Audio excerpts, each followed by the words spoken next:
গল্পের সওদাগর চ্যানেলে আপনাদের সবাইকে স্বাগতম। আজকে আমরা শুনব শরদিন্দু বন্দ্যোপাধ্যায়ের লেখা ব্যোমকেশ সিরিজের গল্প রক্তমুখী নীলা। গল্পটি প্রথম প্রকাশিত হয় 24শে ভাদ্র 1343 বঙ্গাব্দে বা 9 সেপ্টেম্বর 1936 সালে। তাহলে গল্পটি শুরু করা যাক।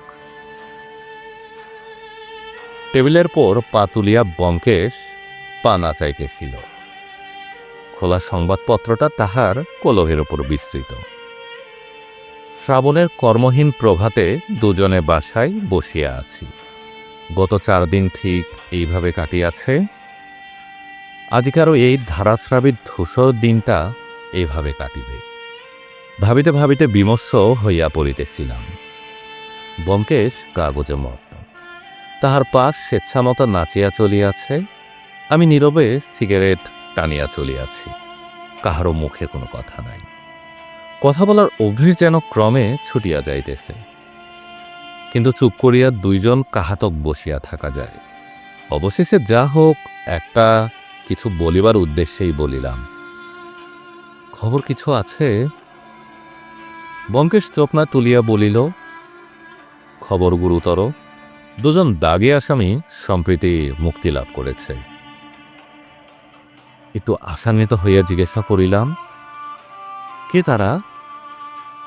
একজন হচ্ছেন শরৎচন্দ্রের চরিত্রহীন, তিনি মুক্তি লাভ করেছেন বিচিত্রা নামক টকি হাউজে। আর একজন হচ্ছেন শ্রীযুত রমানাথ নিয়োগী, ইনি মুক্তি লাভ করেছেন আলিপুর জেল থেকে। 10 দিনের পুরনো খবর, তাই আজ কালকে তো দয়া করে জানিয়েছেন। বলিয়া সে ক্ষুদ্র হতাশ ভঙ্গিতে কাগজখানা ফেলিয়া দিয়া উঠিয়া দাঁড়াইল। বুঝিলাম সংবাদের অপ্রাচুর্যে বেচারা ভিতরে ভিতরে ধৈর্য হারাইতেছে। অবশেষে আমাদের পক্ষে নৈষ্কর্মের স্বাভাবিক অবস্থাই স্বাভাবিক, কিন্তু তাই বলিয়া এই বর্ষার দিনে তাজা মুড়ি চাল ভাজার মতো সংবাদপত্রে দু একটা গরম গরম খবর থাকিবে না, এহাই বা কেমন কথা? বেকারের দল তবে বাঁচিয়া থাকিবে কিসের আশায়? তবু নাই মামার চেয়ে কানা মানা ভালো। বলিলাম, শরৎচন্দ্রের চরিত্রহীনকে তো চিনি, কিন্তু রমানাথ নিয়োগী মহাশয়ের সঙ্গে পরিচয় নেই। তিনি কে? ব্যোমকেশ ঘরময় পায়চারি করিল। জানালা দিয়া বাহিরে বৃষ্টি ঝাপসা আকাশের পানে তাকাইয়া কহিল, নিয়োগী মহাশয় নিতান্ত অপরিচিত নয়। কয়েক বছর আগে তার নাম খবরের কাগজে খুব বড় বড় অক্ষরেই ছাপা হয়েছিল, কিন্তু সাধারণ পাঠকের স্মৃতি রহস্য যে 10 বছর আগের কথা মনে থাকে না। তা ঠিক, কিন্তু আমার প্রশ্নের উত্তর তো পেলুম না। কে তিনি? তিনি একজন চোর, ছিচকে চোর নয়, ঘটিবাটি চুরি করেন না। তার নজর কিছু উঁচু, মারিত গন্ডার লুটিত ভাণ্ডার। বুদ্ধিও যেমন অসাধারণ, সাহসও তেমনি অসীম। ব্যোমকেশ সখেত করিয়া বলিল, আজকাল আর এরকম লোক পাওয়া যায় না। বলিলাম, দেশের দুর্ভাগ্য সন্দেহ নেই, কিন্তু তার নাম বড় বড় অক্ষরে খবরের কাগজে উঠেছিল কেন? কারণ তিনি শেষ পর্যন্ত ধরা পড়ে গিয়েছিলেন এবং প্রকাশ্যে আদালতে তার বিচার হয়েছিল। টেবিলের পর সিগারেটের টিন রাখা ছিল।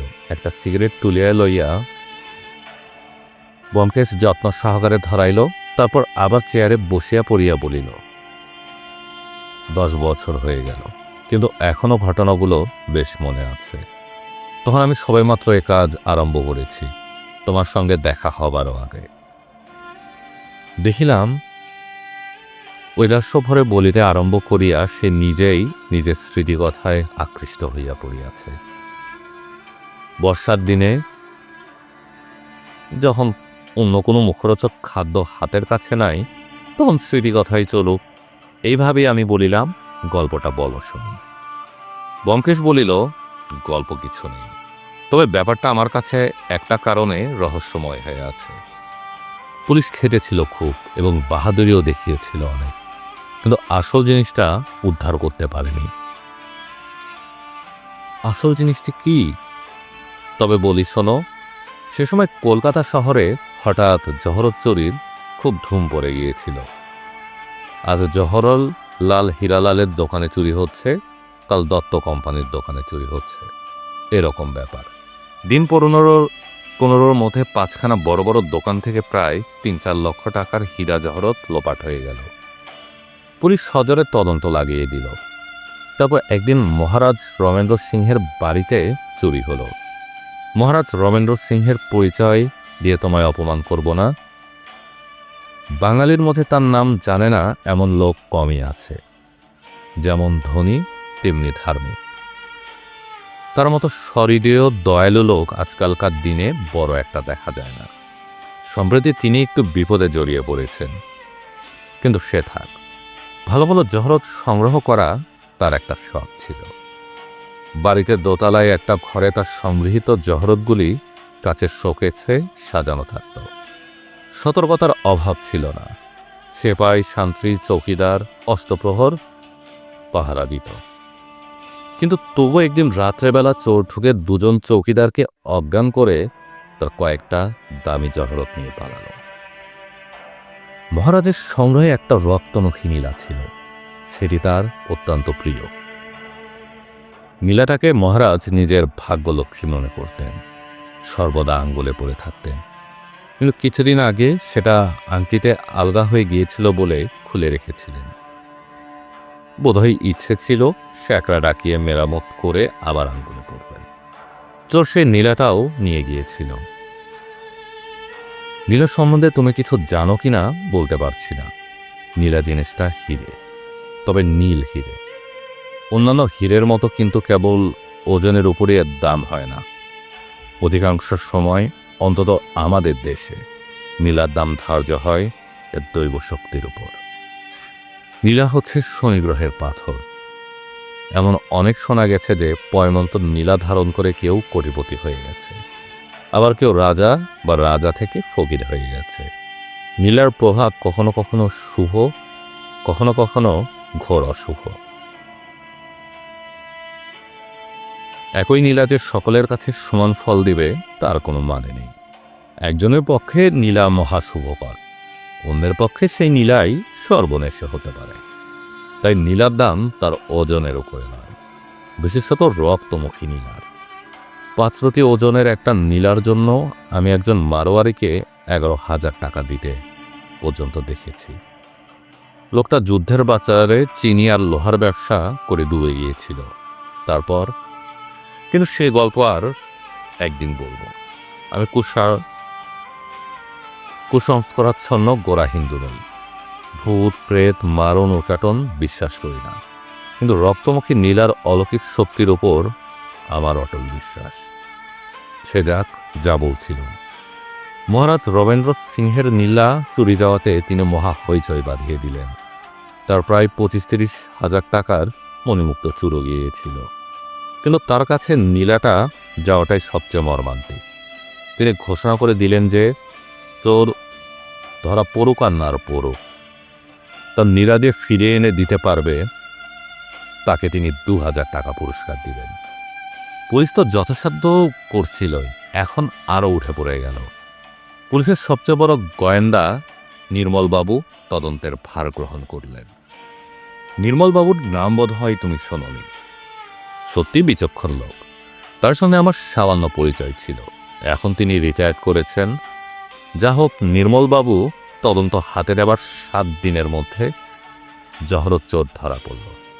চোর আর কেউ নয়, এই রমানাথ নিয়োগী। তার বাড়িখানা তল্লাশ করে সমস্ত চোরাই মাল বেরোল, কেবল সেই রক্তমুখী নীলাটা পাওয়া গেল না। তারপর যথাসময়ে বিচার শেষ হয়ে রমানাথ 12 বছরের জন্য জেলে গেল, কিন্তু নীলার সন্ধান তখনও শেষ হল না। রমানাথ কোনো স্বীকারোক্তি করল না, শেষ পর্যন্ত মুক্তি পেরোইল। ওদিকে মহারাজ রমেন্দ্র সিংহ পুলিশের পেছনে লেগে রইলেন। পুরস্কারের লোভে পুলিশ অনুসন্ধান চালিয়ে চলল। রমানাথ জেলে যাওয়ার মাস 3 পরে নির্মলবাবু খবর পেলেন যে নীলাটা রমানাথের কাছে আছে। কয়েকজন কয়েদি নাকি দেখেছে। যে পুলিশের গুপ্তচর কয়েদির ছদ্মবেশে থাকে তা তো জানো। তারাই খবর দিয়েছে।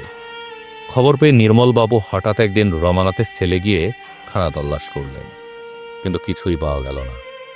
রমানাথ তখন আলিপুর জেলে ছিল। কোথায় যে নীলাটা সরিয়ে ফেলল কেউ তা আর খুঁজে বের করতে পারল না। সেই থেকে নীলাটা একেবারে লোপাট হয়ে গেছে। পুলিশ অনেক চেষ্টা করেছিল, কিন্তু শেষ পর্যন্ত হতাশ হয়ে ছেড়ে দিয়েছে। ব্যোমকেশ কিয়ৎকাল চুপ করিয়া বসিয়া রহিল। তারপর কতকটাও যেন নিজের মনেই বলিল, মন্দ প্রবলেম নয়, এলাচের মতো একটা নীল রঙের পাথর। একজন জেলের কয়েদি সেটা কোথায় লুকিয়ে রাখল।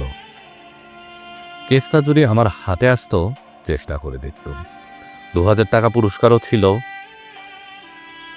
ব্যোমকেশের অর্ধসঙ্গতি ব্যাহত করিয়া সিঁড়ির উপর পদধ্বনি শোনা গেল। আমি সোজা হইয়া উঠিয়া বসিয়া বলিলাম, লোক আসছে। ব্যোমকেশ, বোধহয় মক্কেল। ব্যোমকেশ কান পাতিয়া শুনিয়া বলিল, বুড়ো লোক, দামি জুতো, এ বর্ষাতেও মচমচ করছে, সম্ভবত গাড়ি মোটরে ঘুরে বেড়ান, সুতরাং বড় মানুষ, একটু খুঁড়িয়ে চলেন। হঠাৎ উত্তেজিত স্বরে বলিয়া উঠিল, অজিত, তাও কি সম্ভব?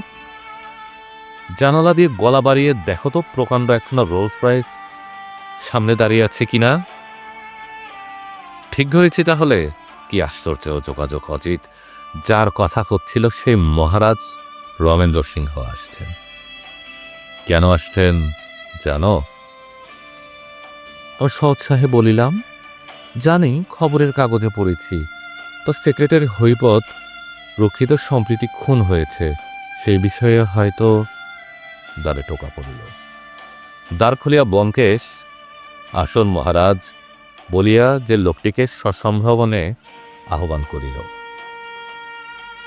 সাময়িক কাগজপত্রে তাহার অনেক ছবি দেখিয়া থাকিলেও আসল মানুষটিকে প্রথম চাক্ষুষ করিলাম। সঙ্গে লোকলস্করের আড়ম্বর নাই, অত্যন্ত সাদাসিধা ধরনের মানুষ, ঈষৎ রুগ্ন চেহারা, পায়ের একটা দোষ থাকাতে একটু খোঁড়াইয়া চলেন। বয়স বোধ করি 60 পার হইয়া গিয়াছে, কিন্তু বার্ধক্যের লোল চর্ম তাহার মুখখানিকে কুৎসিত করিতে পারি নাই, বরং একটা স্নিগ্ধ প্রসন্নতা মুখের জরাজনিত বিকারকে মহিমান্বিত করিয়া তুলিয়াছে। মহারাজ একটু হাসিয়া ব্যোমকেশের মুখের পানে চাহিলেন। তাহার দৃষ্টিতে ঈষৎ বিস্ময় প্রকাশ পাইল। বলিলেন, আপনার ভাব দেখে মনে হচ্ছে আপনি আবার প্রতীক্ষা করছিলেন। আমি আসবো সেটা কি আগে থাকতে অনুমান করেছিলেন নাকি? ব্যোমকেশ হাসিল। এত বড় সৌভাগ্য আমি কল্পনাও করতে পারিনি। কিন্তু আপনার সেক্রেটারির মৃত্যুর কোনো কিনারা যখন পুলিশই করতে পারল না, তখন আশা হয়েছিল হয়তো মহারাজ স্মরণ করবেন। কিন্তু আসুন, আগে বসুন। মহারাজ চেয়ারে উপবেশন করিয়া ধীরে ধীরে বলিলেন, হ্যাঁ, আজ 5 দিন হয়ে গেল, পুলিশ তো কিছুই করতে পারল না। তাই ভাবলুম দেখি যদি আপনি কিছু করতে পারেন। হরিপদের উপর আমার একটা মায়া জন্মে গিয়েছিল। তাছাড়া মৃত্যুর ধরনটা এমন ভয়ঙ্কর। মহারাজ একটু থামিলেন। অবশ্য সে সাধু লোক ছিল না, কিন্তু আপনারও তো জানেন, ওই রকম লোককে সৎপথে আনবার চেষ্টা করা আমার একটা খেয়াল। আর সব দিক দিয়ে দেখতে গেলে হরিপদ নেহাত মন্দ লোক ছিল না। কাজকর্ম খুব ভালো করেই করত, আর কৃতজ্ঞতাও যে অন্তরে ছিল সে প্রমাণও আমি অনেকবার পেয়েছি। ব্যোমকেশ বলিল, মাফ করবেন, ও হরিপদবাবু সাধু লোক ছিল না, এ খবর তো জানতুম না। তিনি কোনো দুষ্কার্য করেছিলেন? মহারাজ বলিলেন, সাধারণে যাকে দাগে আসামি বলে সে ছিল তাই। অনেকবার জেল খেটেছিল। শেষবার জেল থেকে বেরিয়ে যখন আমার কাছে। ব্যোমকেশ বলিল, দয়া করে গোড়া থেকে বলুন। খবরের কাগজের বিবরণ আমি পড়েছি বটে, কিন্তু তা এত অসম্পূর্ণ যে কিছুই ধারণা করা যায় না। আপনি মনে করুন আমরা কিছুই জানি না। সব কথা আপনার মুখে স্পষ্টভাবে শুনলে ব্যাপারটা বোঝবার সুবিধা হবে। মহারাজ বলিলেন, বেশ, তাই বলছি। তারপর গলাটা ছাড়িয়া লইয়া আস্তে আস্তে বলিতে আরম্ভ করিলেন। আন্দাজ মাস 6 কথা হবে। ফাল্গুন মাসের মাঝামাঝি হরিপদ প্রথম আমার সঙ্গে দেখা করতে এলে। অনেকদিন জেল থেকে বেরিয়েছে, আমার কাছে কোনো কথাই গোপন করল না। বলল, আমি যদি তাকে সৎপথে চলবার একটা সুযোগ দেই তাহলে সে আর বিপথে যাবে না। তাকে দেখে তার কথা শুনে দয়া হলো। বয়স বেশি নয়, 40-এর নিচে, কিন্তু এরই মধ্যে 12 জেল খেটেছে। শেষবারে চুরি, জালিয়াতি, নাম ভারিয়ে পরের দস্তখতের টাকা নেওয়া ইত্যাদি কয়েকটা গুরুতর অপরাধে লম্বা মেয়াদ খেটেছে। দেখলুম অনুতাপও হয়েছে। জিজ্ঞাসা করলুম, কি কাজ করতে পারো? বলল, লেখাপড়া নাকি বেশি শিখবার অবকাশ পায়নি। 19-20 বছর থেকেই নাকি ক্রমাগত জেল খেটেছে। তবু নিজের চেষ্টায় নাকি শর্ট হ্যান্ড টাইপিং শিখেছে। যদি দয়া করে আমার কাছে রাখি তবে প্রাণ দিয়ে নাকি কাজ করবে। হরিপদকে প্রথম দেখেই তারপর আমার একটা মায়া জন্মেছিল। কি জানি কেন ওই জাতীয় লোকের আবেদন আমি অবহেলা করতে পারি না। তাই যদিও আমার শর্ট হ্যান্ড টাইপিস্টের দরকার ছিল না, তবু 50 টাকা মাইনে দিয়ে তাকে নিজের কাছে রাখলাম। তার আত্মীয় স্বজন কেউ ছিল না। কাছে একখানা ছোট ভাড়া বাসায় থাকত। কিছুদিনের মধ্যেই দেখলাম লোকটি অসাধারণ কর্মপটু আর বুদ্ধিমান। যে কাজ তার নিজের নয় তাও এমন সুচারুভাবে করে রাখে যে কারোর কিছু বলবার অবকাশ থাকে না। এমনকি ভবিষ্যতে আমার কি দরকার হবে তা আগে থেকেই আন্দাজ করে নিয়ে তৈরি করে রাখে। মাস 2 যেতে না যেতেই সে আমার কাছে একেবারে অপরিহার্য হয়ে উঠল। হরিপদ না হলে কোনো কাজই চলে না। এই সময় আমার প্রাচীন সেক্রেটারি অবিনাশবাবু মারা গেলেন। আমি তার জায়গায় হরিপদবাবুকে নিযুক্ত করলাম। এই নিয়ে আমার আমলাদের মধ্যে একটু মন কষাকষিও হয়েছিল, কিন্তু আমি সেসব গ্রাহ্য করিনি। সবচেয়ে উপযুক্ত লোক বুঝে হরিপদকে সেক্রেটারির পদ দিয়েছিল। তারপর গত 4 মাস ধরে হরিপদ খুব দক্ষতার সঙ্গেই সেক্রেটারির কাজ করে এসেছে। কখনো কোনো ত্রুটি হয়নি। নিম্নতর কর্মচারীরা মাঝে মাঝে আমার কাছে তার নামে নালিশ করত, কিন্তু সেসব নিতান্তই বাজে নালিশ। হরিপদর নামে কলঙ্ক পড়েছিল বটে, জেলের দাগ সহজে মোছে না, কিন্তু শেষ পর্যন্ত তার চরিত্র যে একেবারে বদলে গিয়েছিল তাতে সন্দেহ নেই। আবার মনে হয় অভাবের তাড়নায় সে অসৎ পথে গিয়েছিল। তাই অভাব দূর হবার সঙ্গে সঙ্গে তার দুষ্প্রবৃত্তিও কেটে গিয়েছিল। আমাদের জেলখানা খুঁজলে এই ধরনের কত লোক যে বেরোয় তার সংখ্যা নেই। সে যা হোক, হঠাৎ গত মঙ্গলবার যে ব্যাপারটা ঘটল তা একেবারে অভাবনীয়। খবরের কাগজে অল্প বিস্তর বিবরণ আপনারা পড়েছেন, তাতে যোগ করবার আমার কিছু নেই।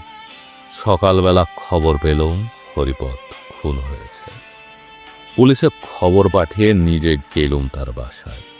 দেখলুম শোবার ঘরের মেঝেই সে পড়ে আছে, রক্তে চারদিক ভেসে যাচ্ছে। হত্যাকারী তার গলাটা এমন ভয়ঙ্করভাবে কেটেছে যে ভাবতেও আতঙ্ক হয়। গলার নলি চিরে কেটে একেবারে ছিন্ন ভিন্ন করে দিয়েছে। আপনারা অনেক হত্যাকাণ্ড নিশ্চয়ই দেখেছেন, এটা এমন পাশবিক নৃশংসতা কখনো দেখেছেন বলে মনে হয় না। এই পর্যন্ত বলিয়া মহারাজ যেন ভয়ঙ্কর দৃশ্যটা পুনরায় প্রত্যক্ষ করিয়া শিহরিয়া চক্ষু মুদিলেন। ব্যোমকেশ জিজ্ঞাসা করিল, তার দেহে আর কোথাও কোনো আঘাত ছিল না? মহারাজ বলিলেন, ছিল। তার বুকে ছুরির একটা আঘাত ছিল। ডাক্তার বলেন ওই আঘাতেই মৃত্যুর কারণ। গলার আঘাতগুলো তার পরের, অর্থাৎ হত্যাকারী প্রথমে তাকে বুকে ছুরি মেরে তাকে মর্মান্তক আহত করে। তারপর তার গলা ওইভাবে ছিন্ন ভিন্ন করেছে। কি ভয়ঙ্কর নিষ্ঠুরতা! ভাবুন তো। আমি শুধু ভাবি কি উন্মত্ত আক্রোশের বশে মানুষ তার মনুষ্যত্ব বিসর্জন দিয়ে আমার হিংস্র জন্তুতে পরিণত হয়। কিছুক্ষণ আর কোনো কথা হইল না। মহারাজ বোধ করি মনুষ্য নামক অদ্ভুত জীবের অমানসিক দুষ্কৃতি করিবার অফুরন্ত শক্তির কথাই ভাবিতে লাগিলেন। ব্যোমকেশ ঘাড় হেট করিয়া চিন্তামগ্ন হইয়া রহিল। সহসা ব্যোমকেশের অর্ধমলিত চোখের দিকে আমার নজর পড়িল। সঙ্গে সঙ্গে আমিও উত্তেজিত হইয়া উঠিলাম। সেই দৃষ্টি বহুবার দেখিয়াছি, ভুল হইবার নয়। ব্যোমকেশ কোথাও একটা সূত্র পাইয়াছে। মহারাজ অবশেষে মৌনভঙ্গ করিয়া বলিলেন, আমি যা জানি আপনাকে বললাম। এখন আমার ইচ্ছে পুলিশ যা পারে করুক, সেই সঙ্গে আপনিও আমার পক্ষ থেকে কাজ করুন। এত বড় নৃশংস হত্যাকারী যদি ধরা না পড়ে, তাহলে সমাজের পক্ষে বিশেষ আশঙ্কার কথা। আপনার কোনো আপত্তি নেই তো? ব্যোমকেশ বলিল, কিছু না, পুলিশের সঙ্গে আমার ঝগড়া নেই, বরঞ্চ বিশেষ প্রণয় আছে। আপত্তি কিসের? আচ্ছা, হরিপদ শেষবার ক বছর জেল খেটেছিল আপনি জানেন? মহারাজ বলিলেন, হরিপদের মুখেই শুনেছিল। আইনের কয়েক ধারা মিলিয়ে তার 14 বছর জেল হয়েছিল। কিন্তু জেলে শান্তশিন্তভাবে থাকলে কিছু সাজা মাফ হয়ে থাকে, তাই তাকে 11 বছরের বেশি খাটতে হয়নি। ব্যোমকেশ প্রফুল্লভাবে বলিল, বেশ চমৎকার। হরিপদ সম্বন্ধে আপনি আর কিছু বলতে পারেন না? মহারাজ বলিলেন, আপনি ঠিক কোন ধরনের কথা জানতে চান বলুন, দেখি যদি বলতে পারি। ব্যোমকেশ বলিল, মৃত্যুর 2-4 দিন আগে তার আচার ব্যবহারে এমন কিছু লক্ষ্য করেছিলেন যা ঠিক স্বাভাবিক নয়? মহারাজ বলিলেন, হ্যাঁ, লক্ষ্য করেছিল। মৃত্যুর 3-4 দিন আগে একদিন সকালবেলা হরিপদ আমার কাছে বসে কাজ করতে করতে হঠাৎ অত্যন্ত অসুস্থ হয়ে পড়ে। তার ভাব দেখে আমার মনে হয়েছিল যে কোনো কারণে সে ভারী ভয় পেয়েছে। সে সময় আপনার কাছে আর কেউ ছিল না? মহারাজ একটু ভাবিয়া বলিলেন, সে সময় কতগুলি ভিক্ষার্থীর আবেদন আমি দেখছিলাম। যতদূর মনে পড়ে একজন ভিক্ষার্থী তখন সেখানে উপস্থিত ছিল। তার সামনেই হরিপদ অসুস্থ হয়ে পড়ে। হ্যাঁ। একটু নীরব থাকিয়া ব্যোমকেশ বলিল, যাক। আর কিছু? অন্য সময়ের কোনো বিশেষ ঘটনা স্মরণ করতে পারেন না? মহারাজ প্রায় 5 মিনিট গালে হাত দিয়া বসিয়া চিন্তা করিলেন। তারপর বলিলেন, একটা সামান্য কথা মনে পড়ছে, নিতান্তই অবাস্তব ঘটনা, তবু বলছি, আপনার যদি সাহায্য হয়। আপনি বোধহয় জানেন না, কয়েক বছর আগে আমার বাড়ি থেকে একটা দামি নীলা চুরি হয়ে যায়। জানি বই কি। জানেন? তাহলে এও নিশ্চয়ই জানেন যে সে নীলাটা ফিরে পাবার জন্য আমি 2000 টাকা ঘোষণা করেছিলাম। তাও জানি, তবে সে ঘোষণা এখনো বলবৎ আছে কিনা জানি না। মহারাজ বলিলেন, ঠিক ওই প্রশ্নই হরিবোধ করেছিল। তখন সে আমার টাইপিস্ট, সবে মাত্র কাজে ঢুকেছে। একদিন হঠাৎ জিজ্ঞাসা করল, মহারাজ, আপনার যে নীলাটা চুরি গিয়েছিল সেটা এখন ফিরে পেলে কি আপনি 2000 টাকা পুরস্কার দেবেন? তার প্রশ্নে কিছু আশ্চর্য হয়েছিলাম, কারণ এতদিন পরে নীলা ফিরে পাবার কোনো আশাই ছিল না। পুলিশ আগেই হাল ছেড়ে দিয়েছিল। আপনি কি হরিপদের প্রশ্নের উত্তর দিয়েছিলেন? বলেছিলাম, যদি নীলা ফিরে পাই নিশ্চয়ই দেব। ব্যোমকেশ তড়াক করিয়া উঠিয়া দাঁড়াইয়া বলিল, মহারাজ, আমি যদি আজ ওই প্রশ্ন করি তাহলে কি সেই উত্তরই দিবেন? মহারাজ কিছুক্ষণ অবাক হইয়া তাকাইয়া থাকিয়া বলিলেন, হ্যাঁ নিশ্চয়ই, কিন্তু ব্যোমকেশ আবার বসিয়া পড়িল। বলিল, আপনি হরিপদর হত্যাকারীর নাম জানতে চান? মহারাজের হতবুদ্ধি ভাব আর বর্ধিত হইল। তিনি বলিলেন, আমি তো কিছুই বুঝতে পারছি না। আপনি হরিপদের হত্যাকারীর নাম জানেন নাকি? জানি, তবে তার বিরুদ্ধে প্রমাণ সংগ্রহ করা আমার কাজ নয়। সে কাজ পুলিশ করুক, আমি শুধু তার নাম বলে দিব। তারপর তার বাড়ি তল্লাশ করে প্রমাণ বার করা বোধহয় শক্ত হবে না। অভিভূত কণ্ঠে মহারাজ বলিলেন, কিন্তু এ যে ভেলকিবাজির মতো মনে হচ্ছে। সত্যি আপনি তার নাম জানেন? কি করে জানলেন? আপাতত অনুমান মাত্র, তবে অনুমান মিথ্যা হবে না। হত্যাকারীর নাম হচ্ছে রমানাথ নিয়োগী। রমানাথ নিয়োগী?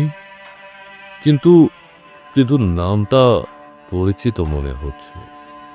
হবারই তো কথা, বছর 10 আগে ইনি আপনার নীলা চুরি করে জেলে গিয়েছিলেন। সম্প্রতি জেল থেকে বেরিয়েছেন। মনে পড়েছে, কিন্তু সে হরিপদকে খুন করল কেন? হরিপদের সঙ্গে তার কি সম্বন্ধ? সম্বন্ধ আছে, পুরনো কয়েকটা নথি ঘাটলেই সেটা বেরোবে। কিন্তু মহারাজ, বেলা প্রায় 11টা বাজে, আর আপনাকে ধরব না। বিকেল 4টের সময় যদি দয়া করে আবার পায়ের ধুলো দেন, তাহলে সব জানতে পারবেন। আর হয়তো নীলাটাও ফিরে পেতে পারেন। আমি ইতিমধ্যে সব ব্যবস্থা করে রাখব। হতভম্ব মহারাজকে বিদায় দিয়া ব্যোমকেশ নিজেও বাহিরে যাইবার প্রস্তুত হইতে লাগিল। জিজ্ঞাসা করিলাম, এত বেলায় তুমি আবার কোথায় চললে? সে বলিল, বেরোতে হবে। জেলে কিছু পুরানো কাগজপত্র দেখা দরকার, তাছাড়া অন্য কাজও আছে। কখন ফিরিব কিছু ঠিক নাই। যদি সময় পাই হোটেলে খেয়ে নিব। বলিয়া ছাতা ও বর্ষাতি লইয়া বিরামহীন দৃষ্টির মধ্যে বাহির হইয়া পড়িল। যখন ফিরিয়া আসিল তখন বেলা 3টা। জামা জুতো খুলিতে খুলিতে বলিল, বেজায় খিদে পেয়েছে, কিছু খাওয়া হয়নি, স্নান করে নেই। পরিরাম, চট করে কিছু খাওয়ার ব্যবস্থা করো। আজ ম্যাটিনি, ঠিক 4টার সময় অভিনয় আরম্ভ হবে। বিস্মিতভাবে বলিলাম, সে কি? কিসের অভিনয়? ব্যোমকেশ বলিল, ভয় নেই, এই ঘরেই অভিনয় হবে। অজিত, দর্শকের জন্য আরো গোটা কয়েক চেয়ার এ ঘরে আনিয়া রাখো। বলিয়া স্নান ঘরে ঢুকিয়া পড়িল।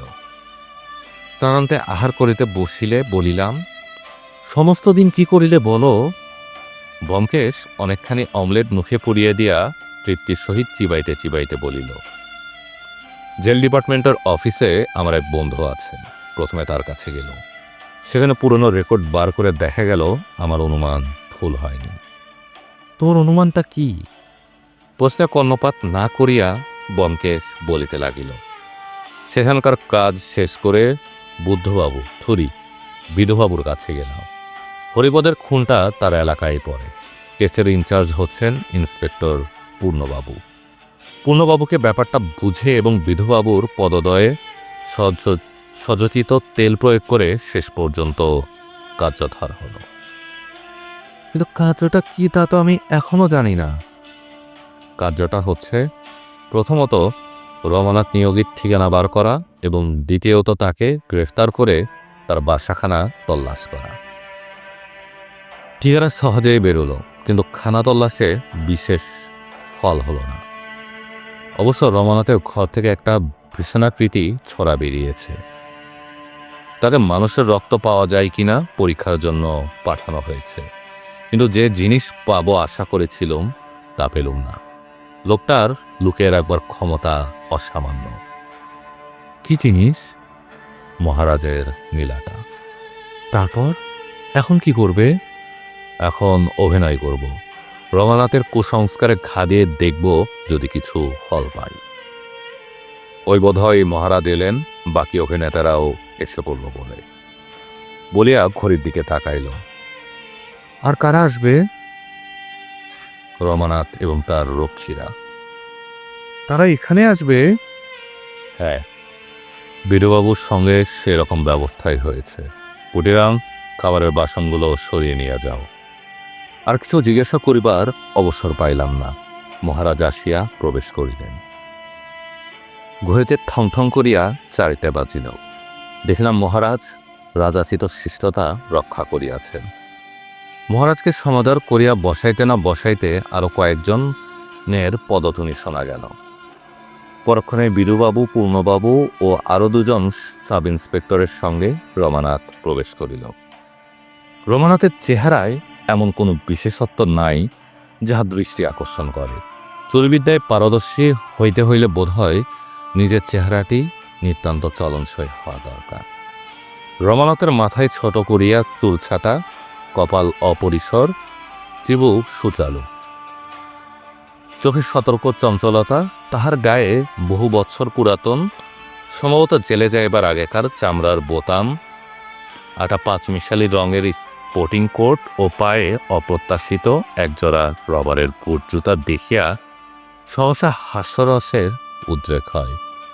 ইনি যে একজন সাংঘাতিক ব্যক্তি সে সন্দেহ কাহারও মনে উদয় হয় না। ব্যোমকেশ অঙ্গুলি নির্দেশে তাহাকে দেখাইয়া বলিল, মহারাজ, লোকটাকে চিনতে পারেন কি? মহারাজ বলিলেন, হ্যাঁ, এখন চিনতে পারছি। এই লোকটাই সেদিন ভিক্ষে চাইতে গিয়েছিল। বেশ, এখন তাহলে আপনারা সকলে আসন গ্রহণ করুন। বিধুবাবু, মহারাজের সঙ্গে নিশ্চয়ই পরিচয় আছে।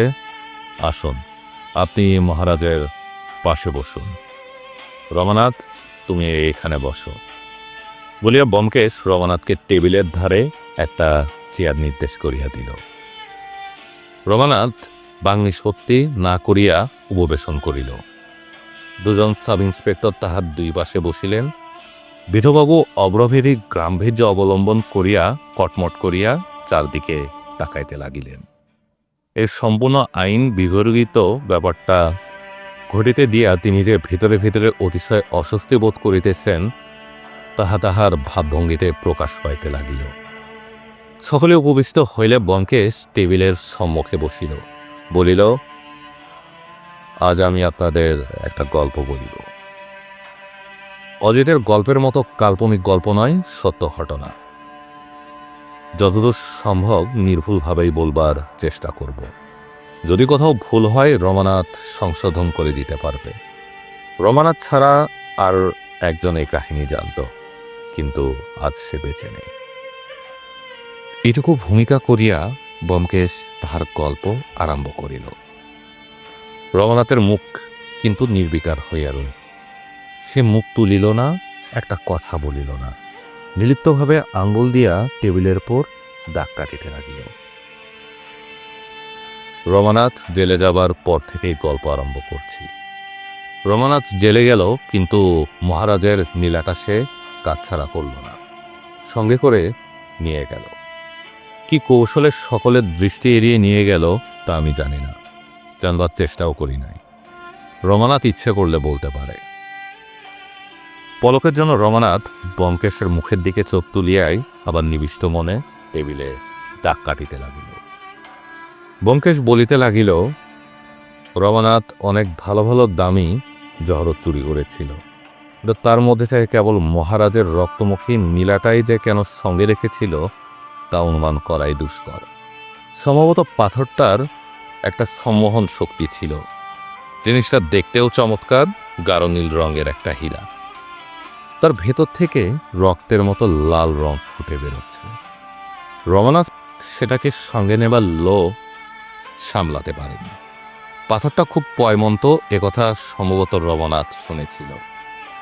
দুনিয়াতে যখন মানুষের সঙ্গ নেয় তখন মানুষ তাকে বন্ধু বলেই ভুল করে। যা হোক, রমানাথ আলিপুর জেলে রইল। কিছুদিন পরে পুলিশ জানতে পারল যে নীলাটা তার কাছে আছে। যথাসময়ে রমানাথের সেল খানা তল্লাশ হল। রমানাথের সেলে আরেকজন কয়েদি ছিল, তাকেও সার্চ করা হলো, কিন্তু নীলা পাওয়া গেল না। কোথায় গেল নীলাটা? রমানাথের সেলে যে দ্বিতীয় কয়েদি ছিল তার নাম হরিপদ রক্ষী। হরিপদ পুরানো ঘাগি আসামি। ছেলেবেলা থেকে জেল খেটেছে তার অনেক গুণ ছিল। যারা জেলের কয়েদিনে খাটাখাটি করেছেন তারাই জানেন। এক জাতীয় কয়েদি আছে যারা নিজেদের গলার মধ্যে পকেট তৈরি করে। ব্যাপারটা শুনতে খুবই আশ্চর্য, কিন্তু মিথ্যে নয়। কয়েদিরা টাকা করেই জেলে নিয়ে যেতে পারে না, অথচ তাদের মধ্যে বেশিরভাগই নেশাখোর। তাই ওয়ার্ডারদের ঘুষ দিয়ে বাইরে থেকে মাদক দ্রব্য আনাবার জন্য টাকার দরকার হয়। গলায় পকেট তৈরি করবার ফন্দি এই প্রয়োজন থেকে উৎপন্ন হয়েছে। যারা কাঁচা বয়স থেকে জেলে আসছে তাদের মধ্যে এই জিনিসটা বেশি দেখা যায়। প্রবীণ পুলিশ কর্মচারী মাত্রই এসব কথা জানেন। হরিপদ ছেলেবেলা থেকেই জেল খাটছে। সে নিজের গলায় পকেট তৈরি করেছিল। রমানাথ যখন তার ছেলে গিয়ে রইল তখন দুজনের মধ্যে বেশ ভাব হয়ে গেল। ক্রমে হরিপদের পকেটের কথা রমানাথ জানতে পারল। তারপর একদিন হঠাৎ পুলিশ জেলে হানা দিল। ছেলের মধ্যে নীলা লুকাবার জায়গা নেই। রমানাথ নীলাটা হরিপদের কাছে দিয়ে বলল, তুমি এখন এটা গলার মধ্যে লুকিয়ে রাখো। হরিপদকে সে নীলাটা আগেই দেখিয়েছিল এবং হরিপদও সেটার উপর দারুণ লোভ জন্মেছিল। সে নীলাটা নিয়েই টুক করে গিলে ফেলল। তার কণ্ঠনালীর মধ্যে নীলাটা গিয়ে রইল। বলা বাহুল্য, পুলিশ এসে যখন তল্লাশ করল তখন কিছুই পেল না। এই ঘটনার পরদিনই হরিপদ হঠাৎ অন্য জেলে চালান হয়ে গেল। জেলের রেকর্ডে তা উল্লেখ আছে। হরিপদের ভারী সুবিধা হলো, সে বিশ্বাসঘাতকতা করল। যাবার আগে নীলাটা রমানাথকে ফিরিয়ে দিয়ে গেল না। রমানাথ কিছু বলতে পারল না। চোরের মার কান্না কেউ শুনতে পায় না, সে মন কুমড়ে রয়ে গেল। মনে মনে তখন থেকেই বোধ করি ভীষণ প্রতিহিংসার সংকল্প আটকে রাখল। এই সময় লক্ষ্য করলাম রমানাথের মুখের কোনো বিকার ঘটে নাই, কিন্তু রগ ও গলার শিরা দপদপ করে দিয়েছে। দুই চক্ষু রক্তাভ হইয়া উঠিয়াছে। ব্যোমকেশ বলিয়া চলিল। তারপর একে একে 10টি বছর কেটে গেছে। 6 মাস আগে হরিপদ জেল থেকে মুক্তি পেল। মুক্তি পেয়েই সে মহারাজের কাছে এলো। তার ইচ্ছে ছিল মহারাজের সঙ্গে পরিচিত হয়ে ক্রমে নীলাটা তাকে ফেরত দিবে। বিনামূল্যে নয়, 2000 টাকা পুরস্কারের কথা সে জানত। অনিলা অন্যত্র বিক্রি করতে গেলেই ধরা পড়ে যেতে হবে, তাই সে চেষ্টা সে করল না। কিন্তু প্রথম থেকে মহারাজ তার প্রতি এমন সদয় ব্যবহার করলেন যে সে ভারী লজ্জায় পড়ে গেল। তবু সে একবার নীলার কথা মহারাজের কাছে তুলেছিল। কিন্তু শেষ পর্যন্ত নীলার বদলে মহারাজের কাছ থেকে টাকা আদায় করতে তার বিবেকে বেঁধে গেল। মহারাজের দয়ার গুণে হরিপদের মতো লোকের মনেও যে কৃতজ্ঞতার সঞ্চার হয়েছিল এটা বড় কম কথা নয়। ক্রমে হরিপদের দিন ঘনিয়ে আসতে লাগলো। 10 দিন আগে রমানাথ জেল থেকে মুক্তি পেয়ে বেরুল।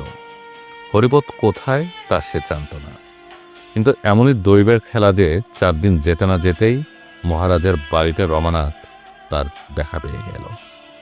রমানাথকে দেখার ফলেই হরিপদ অসুস্থ হয়ে পড়েছিল। হঠাৎ অসুস্থ হয়ে পড়বার তার আর কোনো কারণ ছিল না। যে প্রতিহিংসার আগুন 10 বছর ধরে রমানাথের বুকের ধিকি ধিকি জ্বলছিল তা একেবারে দুর্বার হয়ে উঠল। হরিপদের বাড়ির সন্ধান সে সহজেই বার করল। তারপর সেদিন রাত্রে গিয়ে এ পর্যন্ত ব্যোমকেশ সকলের দিকে ফিরিয়া গল্প বলিতেছিল, আর বিদ্যুতের মতো রমানাথের দিকে ফিরিল। রমানাথও মন্ত্রমুগ্ধ সর্পের মতো নিষ্পলক চক্ষে ব্যোমকেশের পানে তাকাইয়াছিল। ব্যোমকেশ তাহার দিকে অঙ্গুলি নির্দেশ করিয়া চাপা তীব্র স্বরে বলিল, রমানাথ সে রাত্রে হরিপদের গলা ছিঁড়ে তার কণ্ঠনালীর ভিতর থেকে তুমি নীলা বার করে নিয়েছিলে, সে নীলা কোথায়? রমানাথ ব্যোমকেশের চক্ষু হইতে চক্ষু সরাইতে পারিল না। সে একবার জিহ্বা দ্বারা অধর লেহন করিল, একবার চেয়ার ছাড়িয়া উঠিয়া দাঁড়াইবার চেষ্টা করিল।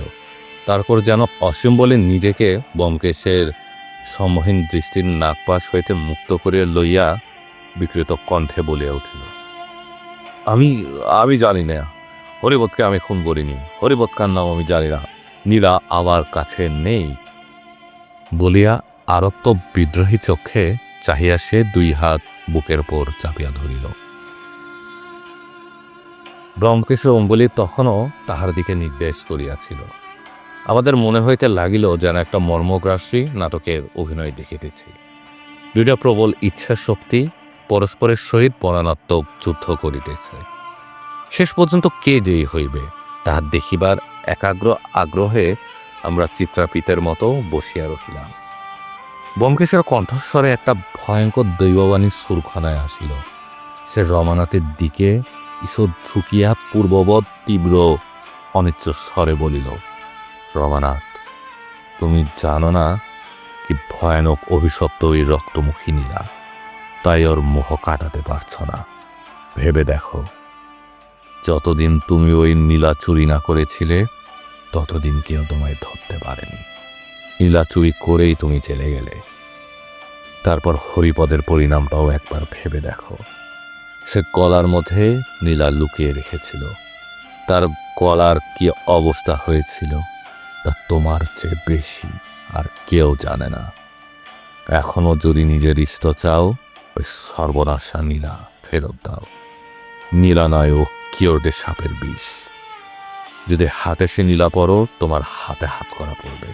যদি গলায় পড়ো, ওই নীলা ফাঁসির দড়ি হয়ে তোমার গলা চেপে ধরবে।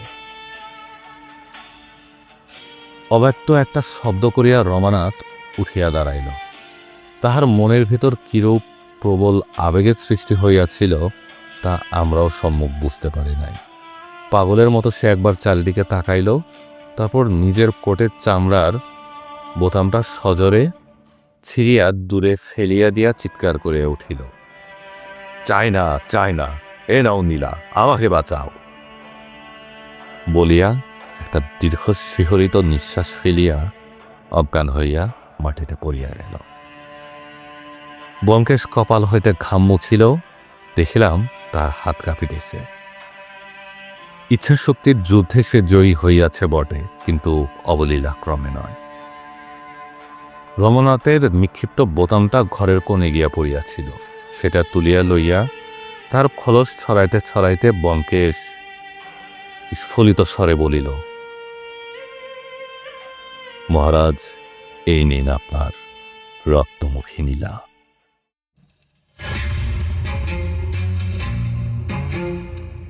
গল্পের সদাগর চ্যানেলে আপনারা শুনছিলেন শরদিন্দু বন্দ্যোপাধ্যায়ের লেখা ব্যোমকেশ সিরিজের গল্প রক্তমুখী নীলা।